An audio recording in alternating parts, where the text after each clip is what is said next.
Lord, you moved upon men to establish this great nation. You stirred men to hope and to dream for a land of freedom. We praise you for this great nation. Lord, you have inspired many of our best and brightest to volunteer to proudly stand and defend our beloved country. You've given us brave and loyal men and women who have steadfastly served in their chosen branch of the military. We gather today to remember our military personnel. We acknowledge that their service enabled us to walk as free men and women in this great land. Lord, today we seek to honor our sons and daughters who have served or who are serving in our country. We're reminded that because of their service, we may live in safety.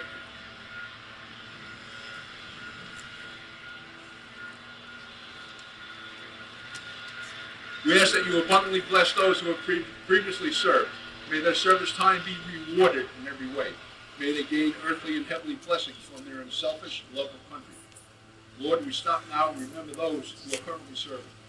We ask that you provide them with your protection, your strength, and your peace. We ask that you would abundantly provide for their needs. We ask that you would enable them to overcome every personal and professional obstacle. We ask that also you protect their families from earthly harm. May each of our veterans feel honored, not just today, but every day. Father, we give special recognition to our wounded warriors. We realize that many of our heroes are dealing with physical and emotional wounds that occurred as a result of their time of service to our country. We ask that you would give them the best treatments available, and that you would add your supernatural blessings to all the efforts given to them to help them. We ask that you, Lord, would show them miracles as they seek to gain their health, their stability, and their wholeness. We pray these things in Jesus' name. Amen.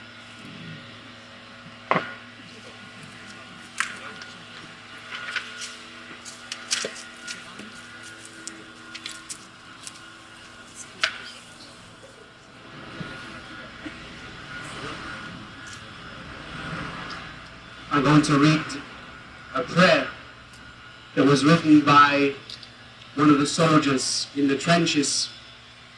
He was in the Gloucester Regiment, the same regiment my great-grandfather served in. My great-grandfather was not Catholic, entering into the First World War, but he was asked to be an aide to a Catholic chaplain in the trenches. My great-grandfather survived, and after the war, he became Catholic. I have his rosary that he used in the trenches in France in the First World War. This prayer was written by a soldier in the same regiment as my great-grandfather, Cyril Winterbotham. He was a young lawyer who enlisted to join and fight in the Great War, the war to end all wars. And he wrote this prayer on Christmas Day, 1915. The year before, 1940, the first Christmas of the war, a truce was agreed. And on Christmas Day, the soldiers from both sides fought, played a game of soccer in no man's land between the two trenches. And that truce was ended, never to be repeated until the war was finally over. And this prayer was written by this officer, Cyril Winterbotham, who would not survive to see the end of the war. He died August 27, 1916. He wrote this on Christmas Day, 1915. Not yet for us may Christmas bring goodwill to men and peace. In our dark sky no angels sing. Not yet the great release for men when war shall cease. So must the guns our carols make, our gifts must bullets be. For us no Christmas bells shall wake, these ruined homes shall see no Christmas revelry. In hardened hearts we fain would greet the babe at Christmas born. But lo, he comes with pierced feet, wearing a crown of thorns, his side a spear has torn. For tired eyes are all too dim, our hearts too full of pain, our ears too deaf to hear the hymn which angels sing in vain, the Christ is born again. O Jesus, pitiful, draw near, that even we may see the little child who knew no fear. Thus would we picture thee, unmarred by agony. O death and pain, triumphant yet, bid thou thy harpers play, that we may hear them and forget sorrow and all dismay, and welcome you to stay with us on Christmas Day. Amen. Mrs. Levinson, would you bring the girls forward to the Pledge of Allegiance? All veterans, with or without caps, may render the hand salute. I pledge allegiance to the flag of the United States of America and to the republic for which it stands, one nation, under God, indivisible, with liberty and justice for all. Lori Fredericks first participated at our 9/11 ceremony, and she was a big hit, and we invited her back.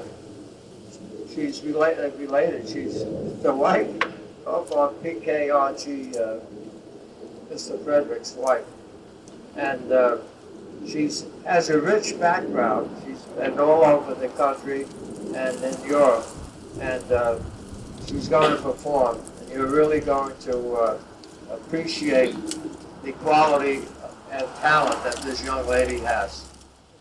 I'm a patriotic lady, I'm a dead square honest Yankee, and I'm mighty proud of that old flag that flies from Uncle Sam.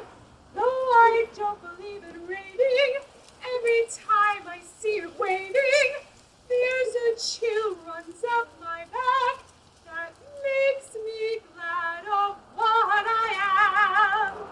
Red, white, and blue, hats off to you, on this to a grand old flag. You're a grand old flag, you're a high-flying flag, and forever in peace may you wave. You're the emblem of the land I love, the home of the free and the brave. Every heart beats true neath the red, white, and blue, where there's never a loss or grand. But should old acquaintance be forgot, keep your eye on the grand old, eye on the grand old flag.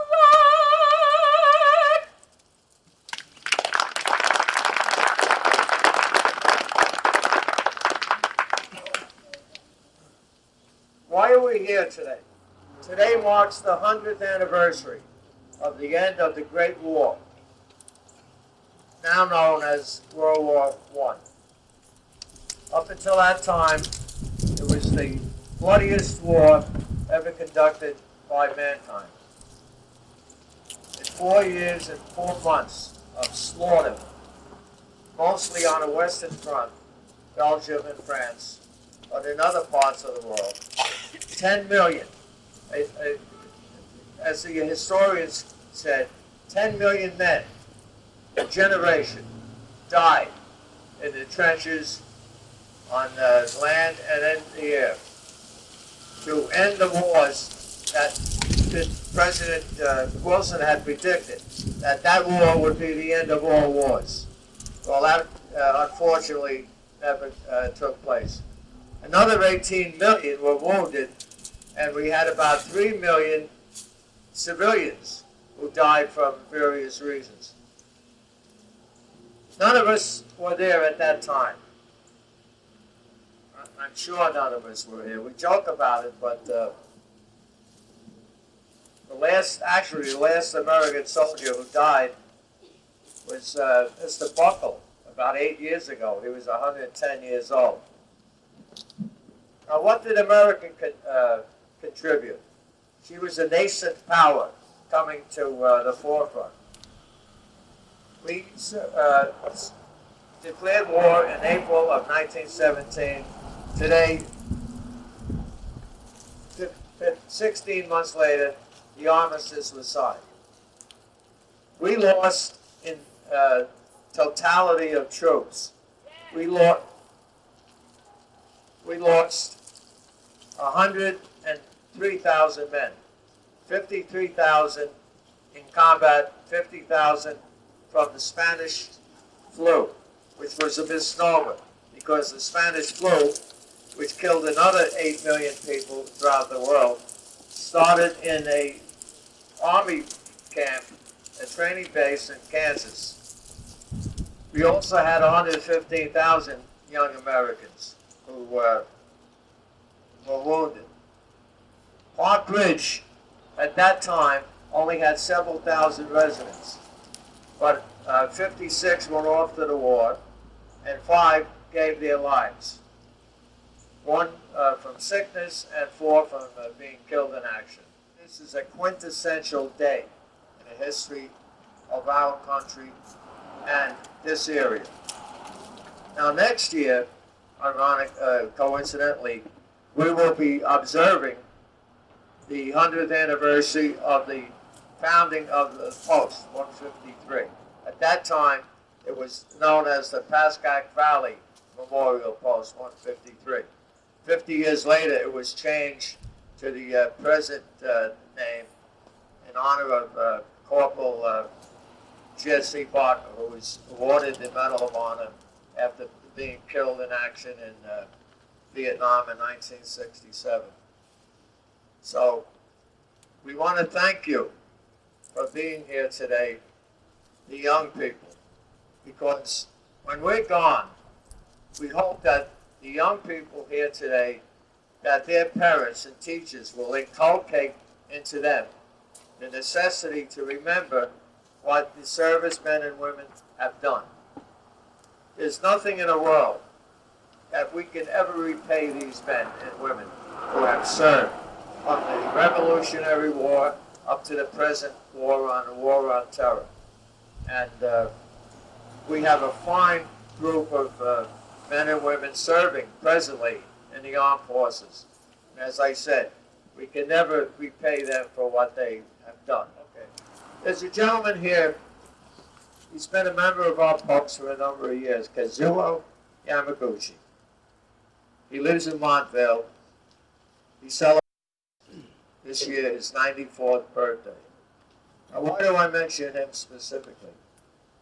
He was a member of one of the most famous combat units in World War II. It was the Nisi, the second generation Japanese Americans, who, while some of their relatives were being interned, they stepped forward because they were Americans and they wanted to fight and save our democracy. He was a member of the 100th Battalion of the 442nd Infantry Regiment. This was the most highly decorated regiment in the Army during World War II. They had 3 members of the service be awarded the Medal of Honor, and they had more decoration for bravery given out. And these were men whose parents and some children were in holding camps because of misappropriation, of that they were not loyal. They were as loyal as any American citizen has ever been. And I want to say that we're proud to have Mr. Yamaguchi, a member of our post, and what he did. And I will end by saying that we owe the veterans a debt that can never be repaid. And I'm talking about veteran to veteran. I want to say thank you for you coming out today. And we afterwards, we have a display of World War I posters, and there will be refreshments. Okay, we'll continue with the service here. On this day, Veterans Day, we are commemorating the service of all veterans of all wars. We remember how men and women set aside their civilian pursuits to serve their nation's cause, defending the freedom of men and preserving our precious American heritage. We believe our strength on the field of battle and the supply lines in which we nourished and armed might lay in the justice of our cause against the force of evil. We believe that our determination made us better warriors because we fought with our minds and our hearts, as well as our bodies. We recognize the service of our country, and her does not end with the termination of the military service. We continue to endeavor in behalf of our honorable war peace with the feeling of profound gratitude to God and to the men and women who gave their lives as their part of their coast of the noblest of cause. Out of blood and sweat, we've learned of purpose, sacrifice, tolerance, and bravery and discipline. These are solid foundation stones upon which our great nation is built. In our continuing quest for an honorable world peace, we must cultivate these virtues. Waging a war involves more than just the combatants who fight to the death on the field of battle. The fighting forces begin at the fireside and in the home towns. The repercussions of war's terrible brutality have chilled the heart and dimmed the hopes and dreams of many a loved one left behind on the home front. While the horrors of the battlefield may not have been our experience, we have lived with the terrifying loneliness created to answer an aggressor's challenge. In waging war, we have moved forward with a unity of purpose which made us strong, forgetting pettiness, egotism, and pride. Our hearts beat in tune with those in other nations fighting for freedom and the dignity and opportunity of man. In our constant quest for an honorable world peace, there is need for unity of purpose if we truly are to move forward toward a brighter day. If there be glory in war, it is almost incredible spirit which it engenders. Those who offered their lives sacrificed their all with magnificent abandon. Heroism becomes contagious. Yet too in warfare, greed and brutality are epidemic. Too often it is these latter which persist in the peace that follows. Let us strive to see that the same spirit of self-sacrifice is cultivated in peace as it has been exhibited in war. It behooves us to rear the new standards of success, to inspire youth in peace as youth was inspired in war. Public honor must be given where public honor is due, not in the manipulator of a market, the seeker after profit, power, or position, but rather let us honor the heroes of science who alleviate human suffering and carry to greater heights the standards of civilization. Let us honor those who in public service seek not how much they may secure from the nation, but how much they can give. Let us honor those who devote their lives to that education which will lead our children on to live and laugh and learn and love, as we have only dreamed of doing. Let us honor those veterans who carry into ordinary affairs of life a noble idealism and sincere capacity for self-devotion. Let us translate the devotion of war into a devotion of peace. Let us will to live as well as die for our country. The hurts of war fall alike upon those who wear the same uniform, no matter how they may differ in race, creed, or culture. Those who fight together suffer together to achieve a common aim.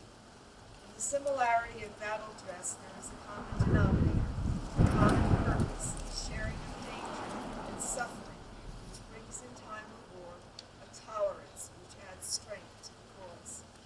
As we put aside the brown and blue and green fabrics that made us one people on the battlefields, we can hold in our minds that tolerance we have achieved. In tolerance there is progress, progress towards a better and happier. Courage is one of the virtues born of war. The courage of individuals in the face of danger, and the courage of nations to protect the weak and punish the aggressor. There is bravery to be shown in peace as well. We may recapture the courage which turned the wilderness into cities that bound men together under government. We can turn slums into comfortable homes, turn uncertainty into certainty. We can reach new heights of civilization and opportunity for the men and women of this nation if we have the courage to expect and work for a better way of life. There can be romance in this challenge also. The bravery that fights for political, social, economic, and spiritual gains may be more difficult to practice, may be unsung when achieved, but it is all the more worth striving for. War has taught us the lesson of obedience to command. The game is more than a player, the ship is more than a crew. There is a greater discipline we must now pursue if we are to preserve the virtue of obedience in our quest for an honorable world peace. That is obedience to the laws we, ourselves, make the voluntary discipline of citizenship. Under our system of government, we may change the laws by majority rule. We may pursue our neighbors to our theories of new courses. We may advocate in free elections the choice of veterans or plans. As good citizens, we follow the choice of a majority, whether that choice be his or not. This is the virtue of discipline which must be ours in peace. This is the lesson we must learn at home, in school, on the playing fields, in the organizations, in the community, the party, and the nation. It is the lesson of voluntary obedience to the decisions of the majority. We must not be undermindful either of the conclusions of other peoples with whom we have joined in a quest for an honorable world peace. This is the higher order of disciplines. In time of peace, we can use the indwelling virtues of war and put behind us its unnecessary and suffering. In peace we shall forward together to scale new heights and achievements in unity of purpose and sacrifice for a common good and tolerance for those of different faiths and creeds, and the bravery to fight for social and economic gains. And in the discipline of good citizenship, we shall move forward in the sight of God as a strong nation in a peaceful world. I'd like to introduce Councilwoman Kelly Epstein. Good morning. I'm here actually on behalf of Mayor Mashagna.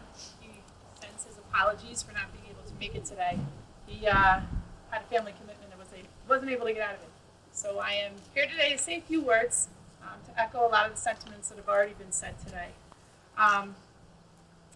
Today has been set aside as a celebration to honor America's veterans for their patriotism, their love of country, and willingness to serve and sacrifice for the common good. When President Dwight D. Eisenhower established Veterans Day as a national holiday, he commented that there are two reasons we need to establish this day. One, of course, is to honor our veterans, and two is to understand the historical importance of this day.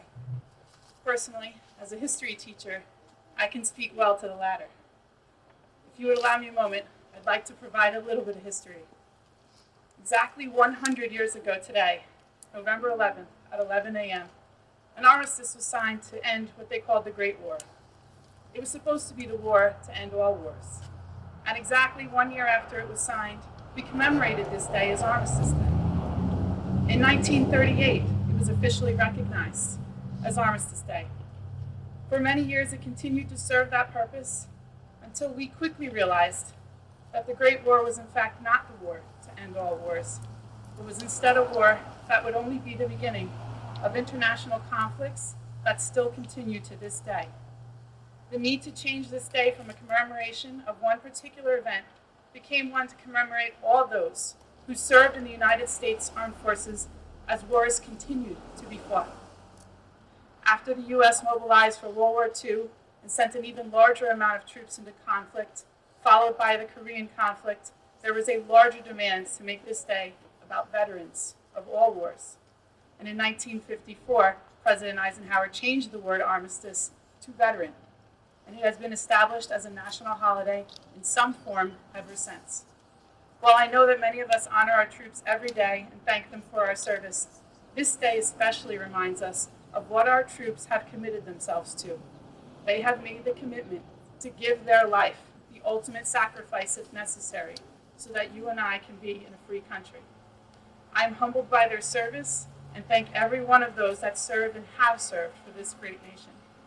And finally, a special recognition to the members of the Park Ridge community that gave their lives to the defense of our country in World War I. It has been 100 years since their sacrifice, and we continue to honor them each and every day as a way to remember the significance of that sacrifice.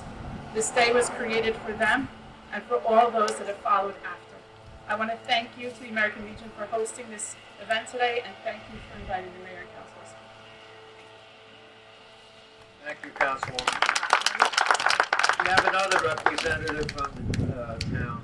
retiring this coming December after 7 great years. I've worked with a lot of council persons over the years in providing help for supporting our activities. But I've never met anyone who's done more than the next speaker. And that's Robert Oakville, our council person. He's a Navy veteran of the Vietnam War. During the 7 years we've had the Memorial Day event, 9/11, everybody, they don't just fall together. A lot of work. Dick always does this. I'm going to steal the event. But all you veterans, raise your hand, please.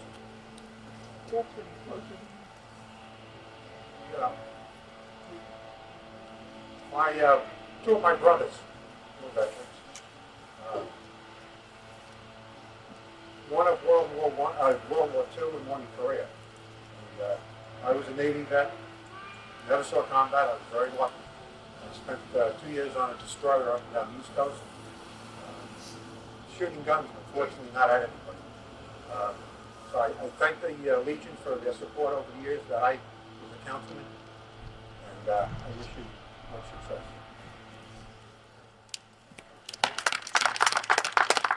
Lori Fredericks.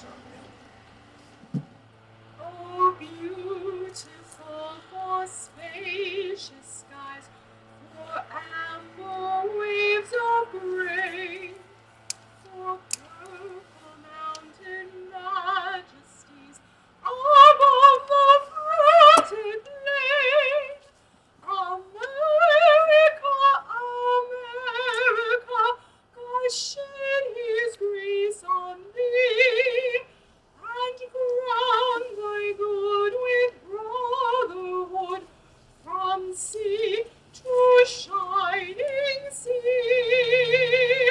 Oh, beautiful for heroes proved in liberating strife, who more than self their country love, and mercy more than life.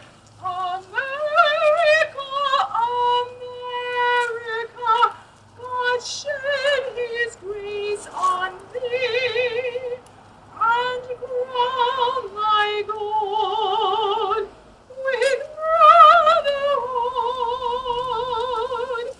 from sea to shining sea.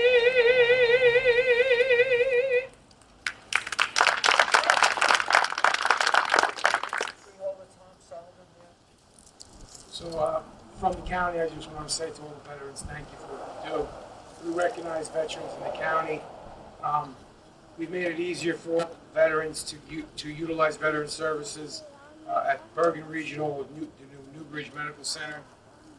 You don't always have to take that trip down to East Orange now anymore. So get in touch with your coordinators. This is a plan that we had. It's the least we can do for all the veterans here today. So that's all I want to say. Please, there's more help out there for veterans. Bergen County recognizes you all, and we thank you all. Thank you very much.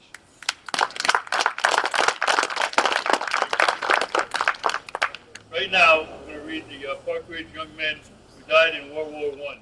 Okay. First is Edward Abrams,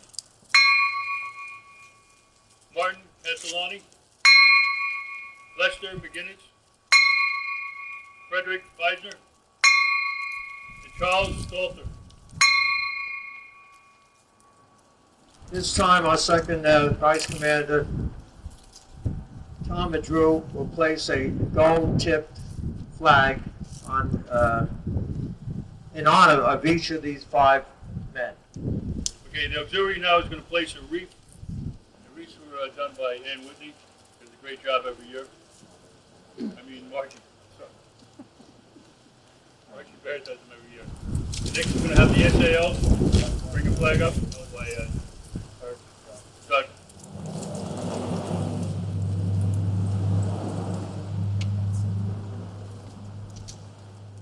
Now we're going to have our commander present the Legionnaires,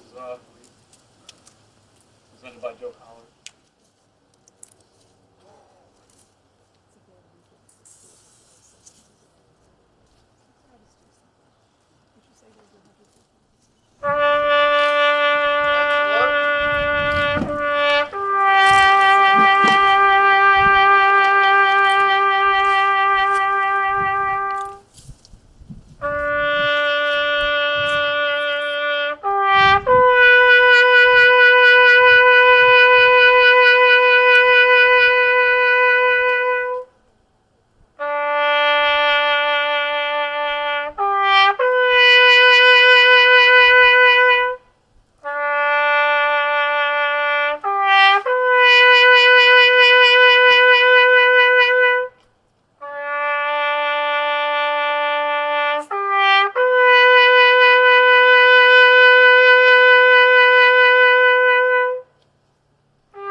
know my trumpet player. He's the best. Let's start with my Girl Scouts.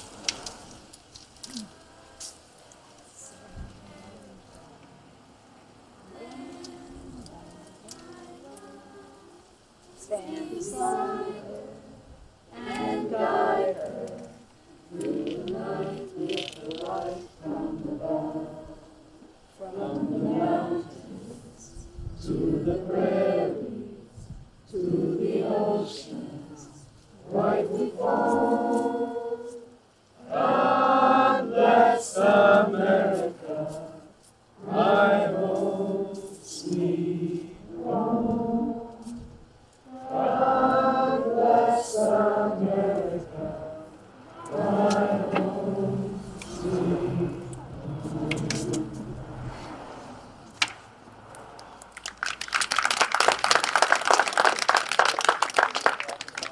Well, we have the benediction.